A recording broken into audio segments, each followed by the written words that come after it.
Breaking news top హీరోలు బట్టతలతో ఉన్న ఏఏ ఫోటోలు సోషల్ మీడియాలో వైరల్ గా మారాయి.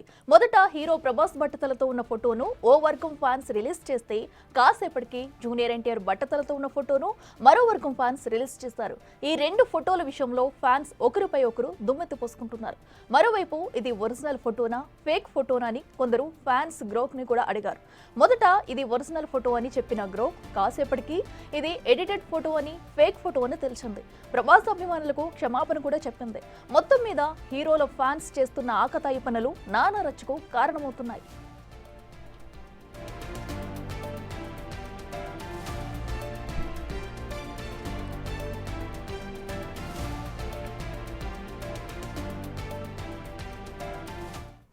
ఇదే అంశానికి సంబంధించి మరింత సమాచారం మా అసోసియేట్ ఎడిటర్ రోహిత్ లైవ్ లో అందిస్తారు. రోహిత్, చెప్పండి. ఏదైతే మనం చూస్తున్నామో సోషల్ మీడియా వచ్చిన తర్వాత ప్రతిదీ ఫేక్ చేస్తున్నారు, దాన్ని చాలా మంది నమ్ముతూ ఉంటారు. అయితే ఇప్పుడు టాప్ హీరోస్ ఫొటోస్ కూడా ఇలా క్రియేట్ చేయడం బట్టతలతో అనేది కూడా ఒక వార్ నడుస్తుంది. అసలు మొదటగా కూడా ఫోటో షేర్ చేసింది ఎవరు? డీటెయిల్స్ ఏంటి? అట్లా టెక్నాలజీని సమాజానికి ఉపయోగపడటానికి మనం రూపొందించుకుంటాం, టెక్నాలజీని అభివృద్ధి చేసుకుంటాం, టెక్నాలజీని కనిపెడుతూ మనం వెళ్తుంటుంటాం. కానీ ప్రజలకు ఉపయోగపడాలి, సమాజానికి ఉపయోగపడాలి అని మనం తెచ్చుకుంటున్న టెక్నాలజీని అదే సమాజానికి వ్యతిరేకంగా ఉపయోగించే పనికిమాలిన బ్యాచ్ కూడా సోషల్ మీడియాలో చాలా ఉంటుంది, సమాజంలో చాలా ఉంటుంది. ఇక్కడ కూడా ఇప్పుడు ఏఐ టెక్నాలజీని సమాజానికి వ్యతిరేకంగా గొడవలకు పనికిమాలిన పనులకు ఉపయోగించే బ్యాచ్ ఒకటి తయారైంది. దాన్ని మనం చూస్తూనే ఉన్నాం. ఇప్పుడు రీసెంట్గా ప్రభాస్ బట్టతలతో ఉన్నట్టుగా ఒక వర్గం సోషల్ మీడియాలో అంటే ఇలాంటి ఫోటోలు ఎవరు తయారు చేసినా వాళ్ళని పనికిమాలిన బ్యాచ్ అని మనం బిరుదివ్వాల్సి ఉంటుంది. బహుశా వాళ్ళు మీరు ఐడెంటిఫై చేస్తే ఎవరైనా బయట ఉన్న సొసైటీలో ఉన్న వాళ్ళకి ఒక ట్యాగ్ తయారు చేసి వాళ్ళ మెల్ల ఒకటి ఎండి వీళ్ళ పనికిమాలిన బ్యాచ్ అని ఒక ఐడెంటిఫై చేస్తే వీళ్ళు చేస్తుంది అదే. ఏం చేశారు అంటే ప్రభాస్ ఫోటోని తీసుకుని ప్రభాస్ బట్టతలతో ఉన్నట్టుగా ఏఐతో ఒక ఫోటోను సృష్టించారు. దాన్ని సోషల్ మీడియాలోకి రిలీజ్ చేశారు. కానీ ఎవరు కూడా నమ్మే అవకాశం ఉంటుంది కదా, ఈ రోజు నిజం ఏదో ఒరిజినల్ ఏదో తెలియని పరిస్థితులు నెలకొంటూ ఉన్నాయి. సో ప్రభాస్ బట్టతలతో ఉన్న ఫోటోని రిలీజ్ చేసిన తర్వాత మళ్ళీ గ్రోక్ని అడిగారు. ఇప్పుడు మనకి చాట్బాట్లు చాలా ఉన్నాయి. ఏఐతో మనం అడుగుతున్నటువంటి గ్రోక్ కావచ్చు, లేదంటే చాట్ జీపీటీ కావచ్చు, ఇలాంటి సైట్స్ చాలా ఉన్నాయి. గ్రోక్ని అడిగారు ఈ ఫోటో ఒరిజినల్లా కాదా అని. గ్రోక్ ఏం చేసింది అంటే ఇది ఒరిజినల్ ఫోటో అని చెప్పింది. సో ఇప్పుడు మళ్ళీ సొసైటీని నమ్మించడానికి, ఫ్యాన్స్ని ఏడిపించడానికి, ఒక అశాంతిని క్రియేట్ చేయడానికి గ్రోక్ కూడా చెప్పింది ఇది ఒరిజినల్ ఫోటో అని. ఒక పనికిమాలిన బ్యాచ్ ఇది ప్రభాస్ ఒరిజినల్ ఫోటో, ప్రభాస్ బట్టతలతో ఉన్నాడు అని వాళ్ళు మళ్ళీ దాన్ని ప్రాపగండా చేయడం మొదలుపెట్టారు. అదే సమయంలో మరో ఎన్టీఆర్ ఫ్యాన్స్ వచ్చారు. మరో వర్గం ఫ్యాన్స్ వచ్చి ఎన్టీఆర్ ఫోటోని బట్టతలతో ఉన్నట్టుగా ఒక ఫోటోని రిలీజ్ చేశారు. ఎన్టీఆర్ ఫోటోని సేమ్ ప్రభాస్ ఫోటోని ఎలా అయితే బట్టతలతో ఉన్నట్టుగా పెట్టారో, కళ్ళజోడు పెట్టుకొని నల్ల షర్ట్ వేసుకొని ఎలా అయితే ప్రభాస్ ఫోటోని బట్టతలతో ఉన్నట్టుగా క్రియేట్ చేసి పెట్టారో, ఎన్టీఆర్ ఫోటోని కూడా సేమ్ అలాగే క్రియేట్ చేసి సోషల్ మీడియాలో పెట్టారు. ఇప్పుడు ప్రభాస్ ఫ్యాన్స్ మధ్య, జూనియర్ ఎన్టీఆర్ ఫ్యాన్స్ మధ్య ఈ వార్ నడుస్తూ ఉంది. అదే సమయంలో ఏఐ ఏం చేసిందంటే, గ్రోక్ యాజమాన్యం ఏం చేసింది అంటే మళ్ళీ అడిగినప్పుడు లేదు నేను ఇంతకుముందు తప్పు చెప్పాను, అది ప్రభాస్ ఒరిజినల్ ఫోటో కాదు, అది ప్రభాస్ ఫేక్ ఫోటో అని.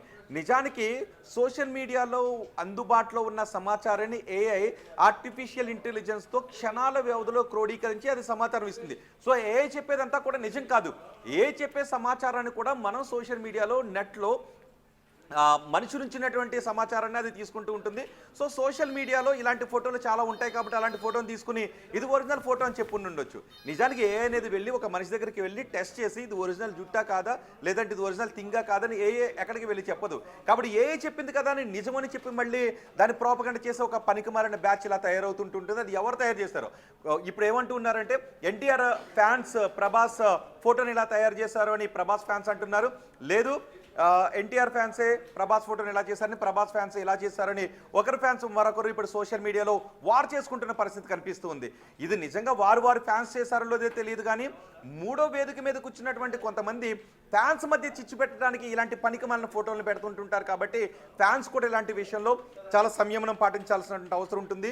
సోషల్ మీడియాలో వచ్చేటటువంటి చాలా వార్తలు నిజం కాదు. బిగ్ టీవీ ధృవీకరించి చెప్తోంది ఆ ప్రభాస్ ఫోటో, ఆ ఎన్టీఆర్ ఫోటో అబద్ధం, ఇది ఫేక్. కానీ ఎవరు క్రియేట్ చేశారు?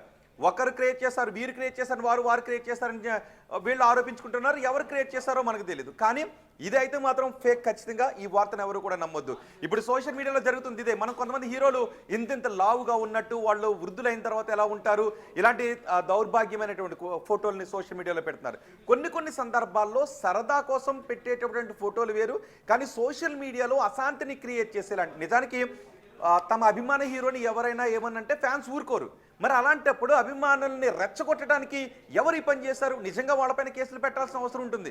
నిన్న కూడా ఒక బిగ్ డిబేట్ని చేపట్టింది. మహిళల వీడియోస్ని చిత్రీకరించి వాళ్ళు అసభ్యకరమైనటువంటి మాటలు మాట్లాడుతున్నట్టు, అసభ్యకరమైన డైలాగులు చెప్తున్నట్టుగా ఏ వీడియోస్ చిత్రీకరించి పెడుతున్నారు. ఇప్పుడు ఇంకో అడుగు ముందుకేసి మళ్ళీ ప్రభాస్ బట్టతలతో ఉన్నట్టుగా ఒక ఫోటోను, ఎన్టీఆర్ బట్టతలతో ఉన్నట్టుగా ఇంకొక ఫోటోను సోషల్ మీడియాలో పెట్టారు. ఖచ్చితంగా దీన్ని ఎక్కడో ఒక చోట అరికట్టాల్సిన అవసరం ఉంటుంది. ఒక్క విషయం, మనం గతంలో కూడా మనం చూసాం, ఫ్యాన్స్ టికెట్ల దగ్గర, సినిమా రిలీజ్ దగ్గర, కలెక్షన్స్ దగ్గర చాలా పోటీ పడుతుంటుంటారు. అలాగే కట్అవుట్లు పెట్టే దగ్గర కూడా పోటీ పడుతుంటుంటారు. ఫ్యాన్స్లో ఉండే ఈ అభిమానాన్ని ఇలా రెచ్చగొట్టాలన్న దురుద్దేశంతో కొంతమంది ఫోటోలను సోషల్ మీడియాలో రిలీజ్ చేస్తున్నారు.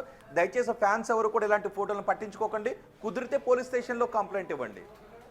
Yes right Rohit, thank you.